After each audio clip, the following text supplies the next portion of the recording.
Halo semua, selamat datang di kuliah kriptografi dan keamanan sistem informasi. Pada kali ini kita akan mempelajari tentang Advanced Encryption Standard atau lebih dikenal dengan AES. Latar belakangnya adalah bahwa pendahulu AES, itu DS, memiliki kelemahan bahwa algoritma AES dapat diserang atau dapat dipecahkan code-nya. Dan kemudian sudah dilakukan demonstrasi exhaustive key search attacks dan itu berhasil. Itu bahwa ketika plain text ada dan ciphertext ada, kemudian orang bisa menemukan key-nya. Nah, untuk mengatasi kelemahan dari DS ini, maka ditemukan yang disebut dengan triple dash. Jadi dash yang dilakukan sebanyak 3 kali. Ya, ini cukup aman, namun lambat. Kemudian blocksnya tetap sama dengan DS, itu small blocks yang sebesar 64 bit. Nah, ini adalah kronologi dari pemilihan AES. Jadi pada tahun 1997, tepatnya bulan Januari, NIST membuat pengumuman bahwa dibutuhkan algoritma enkripsi simetris yang baru untuk menggantikan DES. Kemudian pada Agustus 1998 ada 15 kandidat yang dikirimkan ke NIST, yang diterima oleh NIST. Itu 15 kandidat algoritma. Nah, kemudian dari 15 ini dipilih 5 yang terbaik yang menurut NIST, yaitu dipilihnya pada bulan Agustus 1999. 5 finalis ini adalah pertama Mars yang ditemukan yang disubmit atau yang diusulkan oleh IBM Corporation, kemudian AC6 diusulkan oleh RSA Laboratories, kemudian Randall diusulkan oleh J. Damen dan P. Raymond, kemudian Severn diusulkan oleh Eli Biham dan teman-teman, kemudian Twofish diusulkan oleh Bruce Nair dan teman-teman.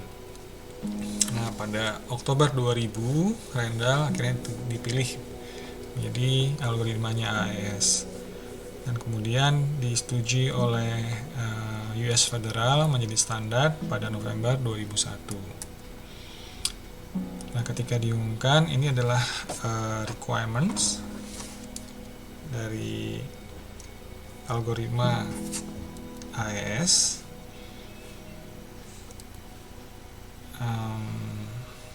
Antara lain adalah bahwa blok ciphernya memiliki ukuran 228 bit. Kemudian panjang key bisa 128, 192 dan 256 bit. Kemudian relatif lebih aman dibandingkan algoritma yang lainnya. Kemudian dapat menyediakan efisiensi pada software maupun hardware. Kemudian diharapkan untuk dapat lebih strong, lebih kuat, lebih aman atau lebih cepat dibandingkan dengan triple dash. Kemudian juga dapat menyediakan full specification dan design details. Jadi harus rinci desainnya. Nah, kemudian ini kriteria dari AES, dari evaluasinya. Dari 15 menjadi 5, inilah kriterianya, yaitu security, kemudian cost, biaya komputasi atau untuk perhitungannya membutuhkan kecepatannya berapa gitu ya, berapa besar komputasinya, high speed application, kemudian karakteristik algoritma dan implementationnya harus fleksibel, sederhana, dan dapat di-maintain. Nah, ini inisial kriteria untuk dari 15 menjadi 5. Kemudian ini final kriteria. Ya, akhirnya menjadi 1, yaitu AES tadi yang dari Randall tadi. General security, aman, secara umum aman gitu ya. Kemudian mudah untuk diimplementasikan secara software maupun hardware. Kemudian dapat mengimplementasikan attack, dapat dicoba untuk diserang. Kemudian fleksibel, kembali lagi menjadi fleksibel sama seperti yang initial kriteria tadi, sehingga dapat dilakukan enkripsi dan dekripsi, dapat diubah key-nya tadi ada panjangnya dari 128, 192 dan 256. Kemudian round-nya juga dapat diubah. Kemudian faktor-faktornya juga lainnya dapat diubah, jadi fleksibel. Kemudian, nah ini AES Cypher. Jadi sudah disampaikan tadi bahwa desain oleh Raymond Randall, pemuda dari Belgia. Kemudian key-nya dari 128, 192 dan 256 bit. Datanya panjangnya 128 bit. Dia lebih bersifat iteratif dibandingkan Feistel ya. Feistel yang punya DAS berbeda dengan yang AES ini, di mana AES memperlakukan data atau mengolah data menjadi 4 grup. Jadi data input dibuat menjadi 4 grup, yang terdiri per grupnya ada 4 bytes. Jadi ada 4 grup 1, grup 2, grup 3, grup 4. Nah ini masing-masing panjangnya 4 bytes, atau 4 bytes itu 32 bit, lebih sering disebut dengan words. Ini 4 byte, dan 4 byte juga, 4 byte juga. Nah totalnya ini semua adalah 4 kali 32, 128 bit. Nah, kemudian dia mengoperasikan seluruh blok dalam setiap roundnya. Dibandingkan dengan Feistel, bahwa Feistel hanya mengolah setengahnya saja. Jadi dari 64 bit itu dibagi menjadi 2 bagian, kiri dan kanan, dan per roundnya itu hanya 1 bagian saja yang diproses, masukin ke dalam algoritma. Nah, kemudian AES didesain to be agar dapat resisten terhadap serangan-serangan yang sudah diketahui seperti brute force seperti itu. Ya, resistant against known attacks, kemudian kecepatan dan code-nya kompleks dalam berbagai jenis CPU, jadi bisa diterapkan pada berbagai jenis CPU dan cepat gitu ya. Kemudian didesain dengan kesederhanaan. Kemudian AES is the most widely used symmetric cipher today. Jadi paling banyak digunakan pada saat ini adalah algoritma AES.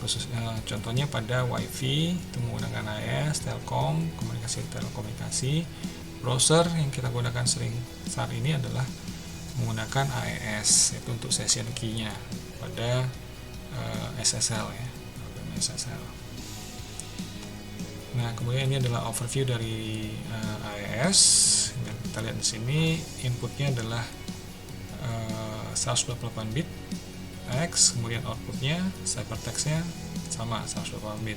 Kemudian key panjangnya bisa 128, bisa 192 maupun 256. Nah, jumlah round dalam sebuah AES itu ditentukan berdasarkan key length-nya, panjang key. Jadi kalau panjang key-nya adalah 128 bit, maka jumlah rounds-nya adalah 10. Kalau dia 192 bit, maka jumlah round-nya 12. 296 bit, jumlah round-nya adalah 14. Ya, ini sudah saya jelaskan tadi bahwa AES memproses data per 4 grup ya.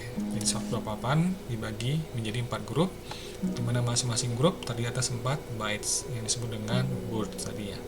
Nah, ini disebut dengan state ya, state. Nah, AES memiliki 9 atau 11 atau 13 ya, tergantung dari jumlah panjang key-nya tadi. Jadi 9, 11, 13 rounds yang melakukan hal-hal berikut ini. Jadi yang melakukan 4 hal ini. Jadi dia melakukan byte substitution menggunakan SBox untuk setiap byte. Kemudian ada zip rows, melakukan permutasi bytes antara groups atau columns. Kemudian dia melakukan mix columns. Nanti kita lihat ini seperti apa. Kemudian menambahkan round key, itu melakukan XOR key dengan datanya tadi. Ya, ini dilakukan sebanyak 9 atau 11 atau 13 rounds. Nah, ada bagian di mana bagian terakhir ini yang bagian ke-10 kan ada 10 round. Nah, round 10 itu ini tidak dilakukan. Jadi hanya melakukan byte substitution, zip rows, dan add round key. Kemudian di awalnya dari AES itu dia melakukan XOR key material. XOR key.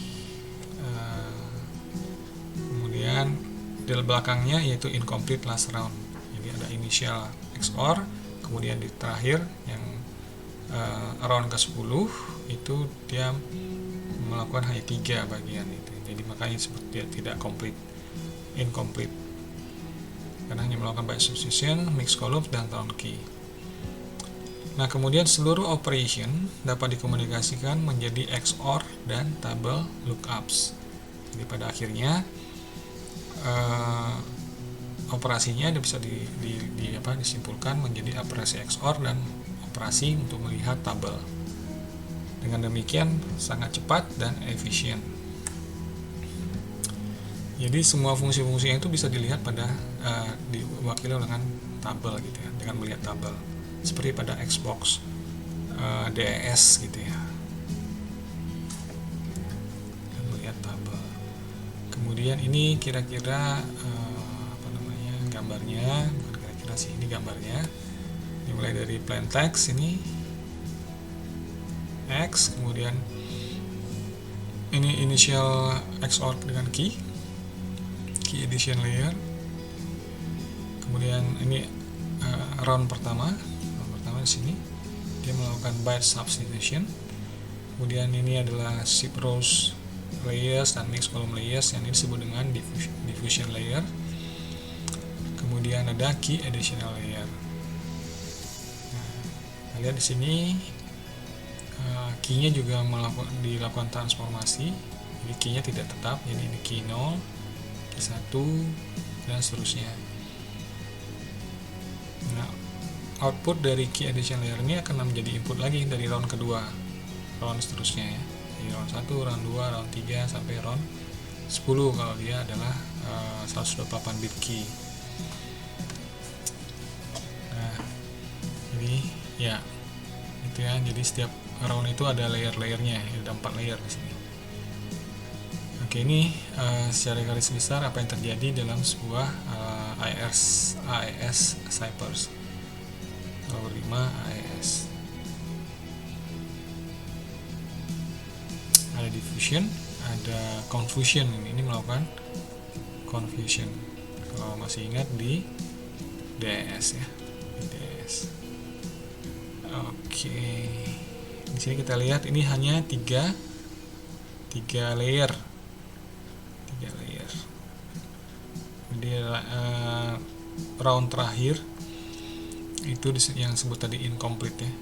Jadi hanya ada byte substitution, zip rows, dan key addition layer. Tidak ada mix column layer. Nah, ini kembali lagi gambar dari operasi dari AES, algoritma AES.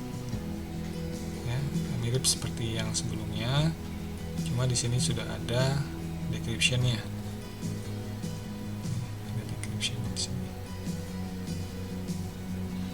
Di sini mulai dari plain text, add round key, substitute bytes, zip rows, mix column, add round key, seterusnya yang sama seperti sebelumnya. Dan kemudian apa yang terjadi ketika dilakukan dekripsi itu sebenarnya melakukan inverse dari yang sudah dilakukan pada saat enkripsi. Nah, si add round key, maka di sini juga melakukan add round key karena dia sifatnya XOR, jadi bisa dilakukan XOR juga. Kemudian di sini ada inverse dari zip rows di inverse, sub bytes di inverse, kemudian round key di XOR kan, mix column di inverse, dan begitu seterusnya. Jadi apa yang dilakukan di enkripsi di inverse di bagian dekripsi, sehingga akhirnya ditemukan plain textnya. Nah di sini kita lihat roundnya juga sama, 10 round, di sini juga 10 round enkripsi, 10 round di dekripsinya. Nah kemudian ini adalah struktur internal dari AES. AES adalah byte oriented cipher. Jadi kita lebih lihat lagi ke dalamnya. Kalau tadi secara garis besar kita lihat apa saja yang terjadi, layer-layernya ada 10 round, seperti itu ada 4 layer. Kemudian ada operasi dari key-nya terhadap key. Maka kita akan lihat lagi di dalamnya itu seperti apa di setiap layernya. Nah sebelum masuk ke setiap layernya, seperti sudah kita tahu bahwa AES ini dia byte oriented cipher. Jadi datanya itu tadi yang 128 bit, data size itu dibagi menjadi 4 words ya, 32 byte. Nah, dalam 32 byte ini ada byte-byte-nya. Nah, AES itu berorientasi pada byte oriented. Jadi nanti dilihat per byte-nya. Ya. Jadi dapat data 128 bit data itu dapat disusun menjadi 4 kali 4 matriks. Jadinya seperti ini. Jadi byte 0, A0, A1, A2, A3. Susun begitu 4, 5, 6 sampai A15. Ini ada 16 byte dikali 8 kan berarti 128 bit. Oke. Jadi ada 16 byte A0 sampai A15 yang merupakan input dari AES. Nah, kemudian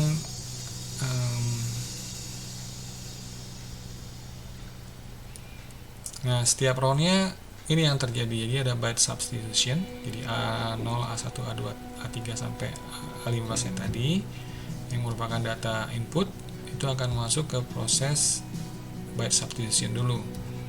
Ya kan, byte substitution. Apa yang terjadi pada byte substitution adalah A0 itu masuk ke dalam Xbox. Nah, ini adalah Xbox seperti DES. Kemudian output dari Xbox disebut dengan B0 di sini, B1, B2 dan seterusnya. Nah, kemudian dari byte substitution masuk ke proses shift rows. Rowsnya di geser ke kiri. Sehingga gambarnya di sini B0 menjadi input ke dalam mix column di sini. B4 juga sama. Terus B1 pindah ke blok ketiga, word ketiga. Ini yang mana ya? Word keempat dan seterusnya. Nanti ini berdasarkan shift rows yang akan kita lihat setelah ini. Nanti kemudian ada mix column. Mix column ini nanti seperti apa kita akan lihat juga. Kemudian setelah itu menghasilkan C0, C1, C2 dan C3 dan seterusnya. Nah, kemudian ini digabungkan kemudian di-XOR-kan dengan key untuk add round key-nya. Jadi ada 4 byte substitution, shift rows, mix column dan add round key-nya. Oke, kita akan lihat masing-masing bagian layer ini apa yang terjadi. Ya. Untuk membahas masing-masing layer yang tadi akan kita lanjutkan ke bagian kedua dari video ini. Sementara kita pause dulu, kita akan lanjutkan ke bagian kedua.